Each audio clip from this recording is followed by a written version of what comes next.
Hi ఓస్. ఈ ప్రపంచంలో కలం కంటే గొప్పది ఏమీ లేదండి. కానీ కత్తి కంటే పదునైంది స్త్రీ మాట అండి.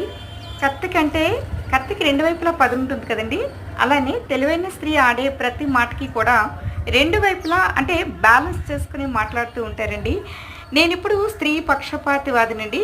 అంటే మహిళలు సున్నితమైన వారు, అమాయకులు అండ్ లవ్లీ పీపుల్ కదండి. నాలుగు గోడల మధ్య ఉంటారు. హౌస్ వైఫ్స్కి ఏమీ అసలు తెలియదు. అందువల్ల నేను స్త్రీవాదినండి. అంటే జెంట్స్లో ఏమన్నా మేము బై మిస్టేక్ చేస్తే అప్పుడు ఆనెస్ట్లీ ఎవరిది మిస్టేక్ అంటే అటు మాట్లాడేస్తానండి. కానీ ఈ ప్రపంచంలో కలంకి మించిన గొప్ప ఏమీ లేదండి. ఒకసారి మనం కలం పట్టుకున్నాము అంటే అది శాసనం అవుతుంది కదండి.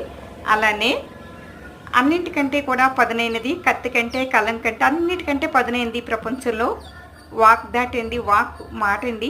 అందువల్ల మాటని మనం సరిగ్గా ఉపయోగించుకోవాలండి. Thanks for watching.